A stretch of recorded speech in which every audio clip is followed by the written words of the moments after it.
गौड़ी महल्ला पहला। काम क्रोध माया मह चीत।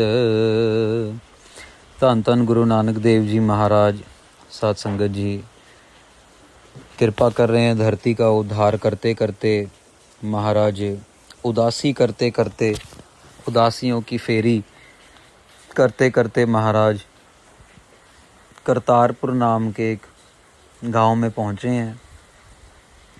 और साध संगत जी यहाँ पे महाराज से संगत मिलने आई है और महाराज पूछते हैं उनको कि भाई क्या करते हो।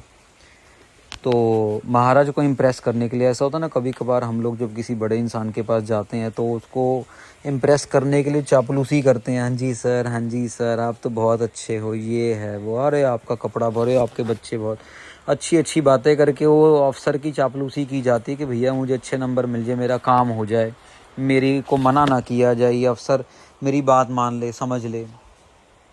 तो यहाँ पे महाराज को भी ना एक तरीके से चापलूसी करने के लिए महाराज को ये मक्खन लगाने के लिए बोलते हैं। महाराज हम तो सारा दिन जुड़े रहते हैं, हम तो सारा दिन भगवान का नाम जपते हैं, हम तो सारा दिन जैसे आप बोलते हम तो वैसे करते हैं।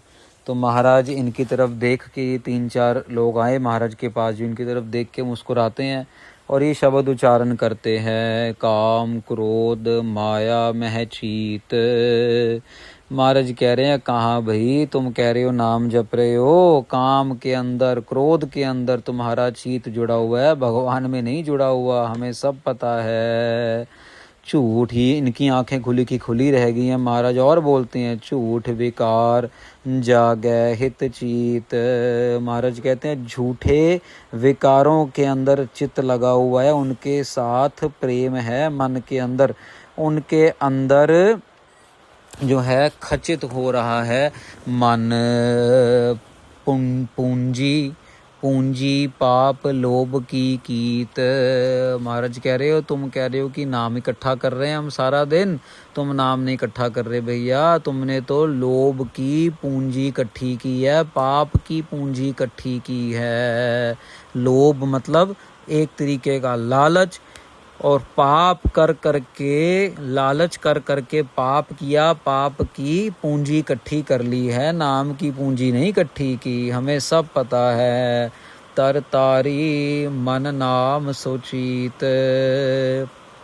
महाराज कह रहे हैं भैया ताते जो महाराज है, जिन संसार रूपी जो नदी है साध संगत जी, इसको तारने के लिए बेड़ा जो है वो सबसे उचित बेड़ा जो है वो है नाम का। नाम को चित्त में जब रखेंगे, मन नाम सो चीत। महाराज कह रहे हैं नाम को चीत में रखेंगे, मन में रखेंगे, तब जाके ये नदी जो है, ये संसार रूपी नदी, ये तर जाएगी। वाहो वाहो साचे मैं तेरी टेक।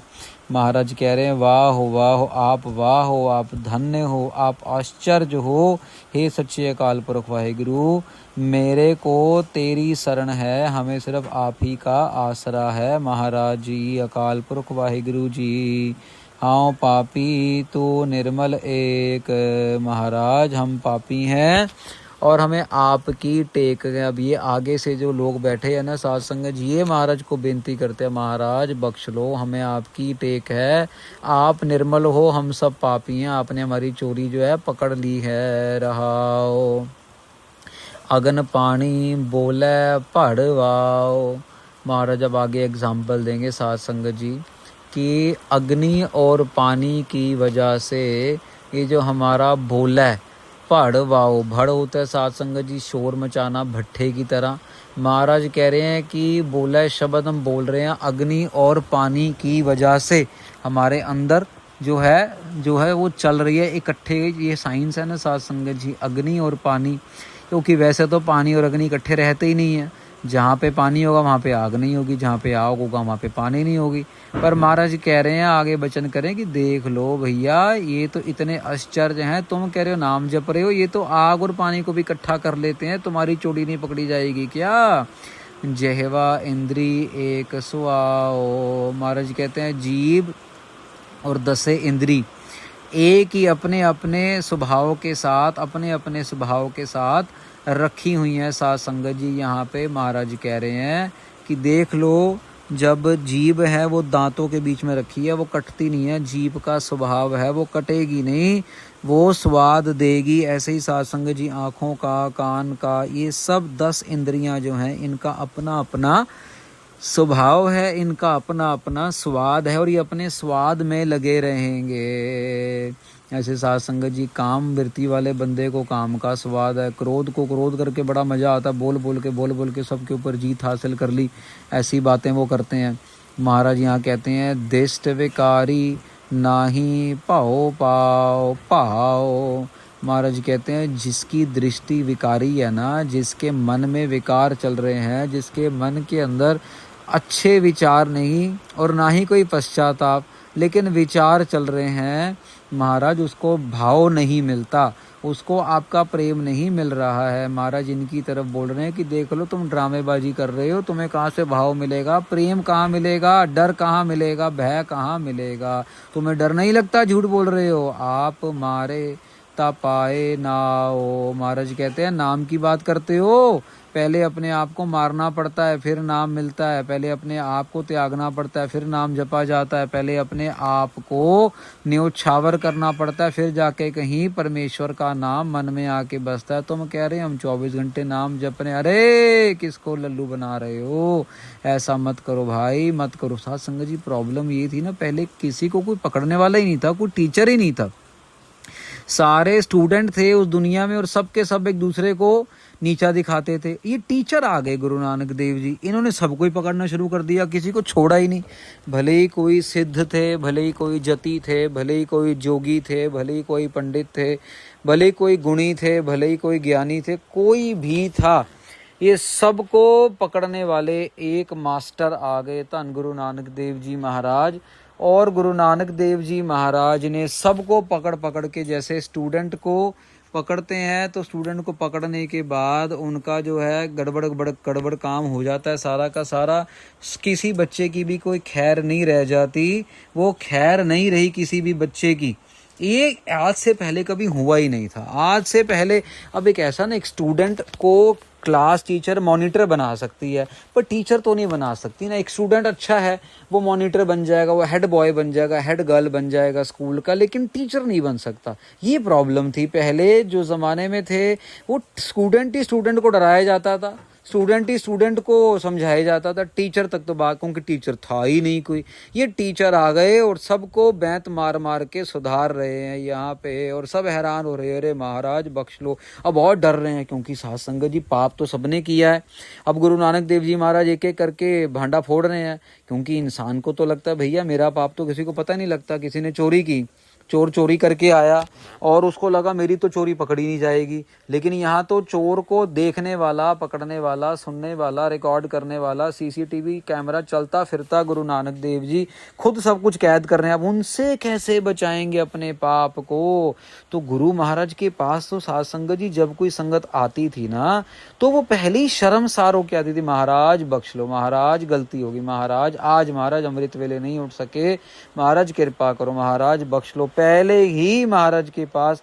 इसीलिए तो साध संगत जी जिस दिन हमारी भावना बन गई कि धन गुरु ग्रंथ साहब जी महाराज मेरे से ये गलती हो रही है, मेरा पाप बख्श लो, मेरी आंखें मैली हो रही हैं, महाराज मैंने गाली निकाल दी, महाराज मैंने किसी का दिल दुखा दिया, महाराज मैंने चोरी कर ली, वो उसी टाइम ही साध संगत जी गुरु महाराज जो हैं बख्श देते हैं। पर गुरु महाराज के सामने चोरी करके आओ और चोरी का पैसा गोलक में डाल दो तो गुरु महाराज मुस्कुराएंगे ना, कह रहे वाह भाई वाह क्या बात है भाई, किसी गरीब का घर लूट लिया, किसी गरीब की गाड़ी चोरी कर ली, वो बेचारा भी किस्तें भर रहा है, उसको रुला रुला के तुमने अधमरा कर दिया, उसकी गाड़ी चोरी करके बेच के मेरे को पैसे दे रहे हो और तुम्हें लगेगा कि ये कबूल हो जाएगा। अरे नहीं कबूल होगा भाई, कभी नहीं कबूल। जितनी मर्जी बड़ी चोरी करो और उस चोरी के जितने मर्जी पैसे भले ही सारे के सारे ला के डाल दो मेरी जेब में, फिर भी हमें परवान नहीं होगा। हमें परवान होगा वापस जाओ उसके घर में जिसके घर पे चोरी की है, वापस जाके पैसा वापस करो, मुआफ़ी मांगो, जो उसका दुख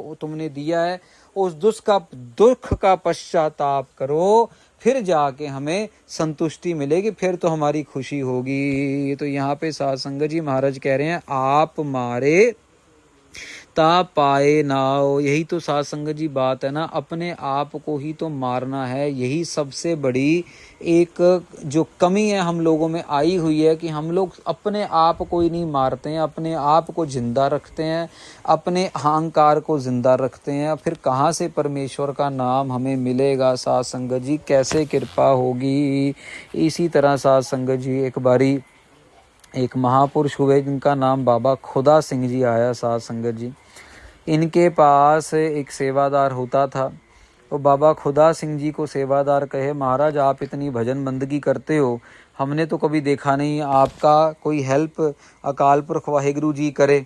कहते जैसे अकाल पुरख वाहिगुरु जी भक्तों की हेल्प करते रहे हैं, नामदेव जी के लिए उन्होंने पूरा का पूरा मंदिर घुमा दिया, रविदास जी के लिए उन्होंने पत्थर की मूर्तियां तैर दी, पानी में तैर दी, पत्थर कभी तैरता नहीं, पत्थर डूब जाता है, लेकिन उन्होंने तैरा दी।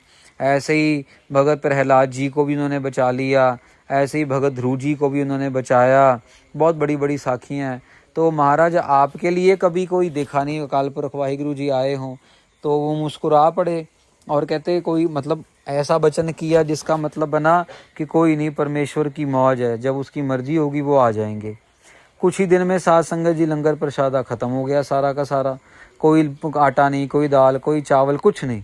अब महापुरुषों तक मैसेज पहुंचा, कहते महाराज लंगर प्रसादा कुछ भी नहीं है। कहते कोई नहीं, बैठ जाओ अपने आप, अगर परमेश्वर है तो अपने आप आ जाएगा और नहीं है तो नहीं आएगा। रात के 10 बज गए साध संगत जी, कोई खाना नहीं, कोई पीना नहीं। इनके साथ 4-5 सेवादार भी थे।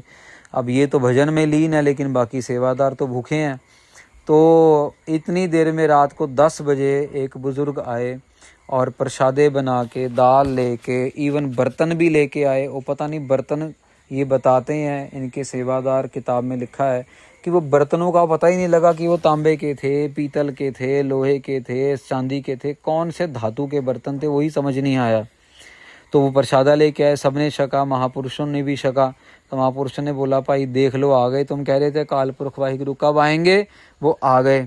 अगले दिन साध संगत जी फिर अभी कोई लंगर नहीं आया, क्योंकि कोई संगत साथ पहले तो और जमाने थे ना, कोई संगत आएगी लंगर लेके आएगी। अब यहाँ भी पाली में कभी कितनी बारी ऐसा होता है कि नहीं संगत कोई आई तो रसद पानी नहीं आता, कोई दाल है, चावल है, आटा है, कुछ है, तो फिर हमें भी वेट करनी पड़ती। दूर बैठे हैं 12-13 किलोमीटर नीचे जाके, आलू, प्याज, टमाटर, दूध, ब्रेड, वो सब कुछ सामान जो लाना है, तो कभी कभार हमारे भी आंकड़े गलत लग जाते हैं। उम्मीद में होएंगे कि भाई आज एतवार है, कोई संगत आ जाएगी, लेकिन शाम तक कुछ जो संगत आई तो कभी लंगर नहीं आया या दूध नहीं आया।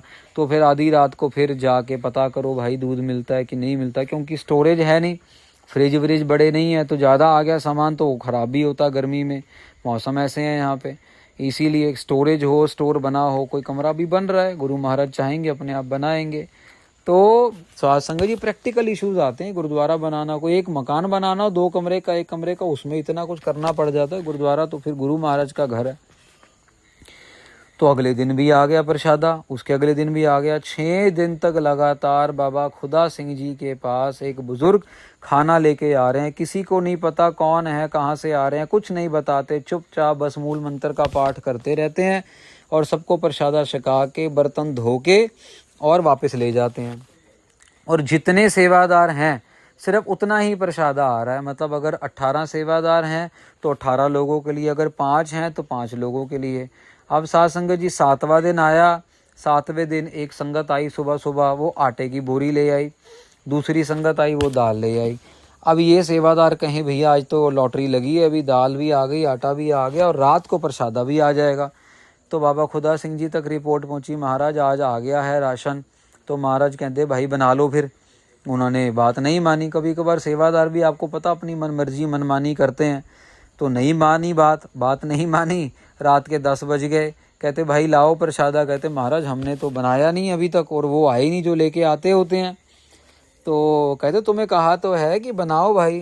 कहते महाराज हम तो उड़ीक कर रहे हैं कि वो आएंगे, रोज पिछले 5-6 दिन से आ रहे हैं तो आज भी आएंगे। अरे कहते भाई आज नहीं आएगा, आटा वाटा गूंदो, दाल बनाओ, बस वो 6 दिन के लिए उन्हें आना था, आज नहीं आएंगे।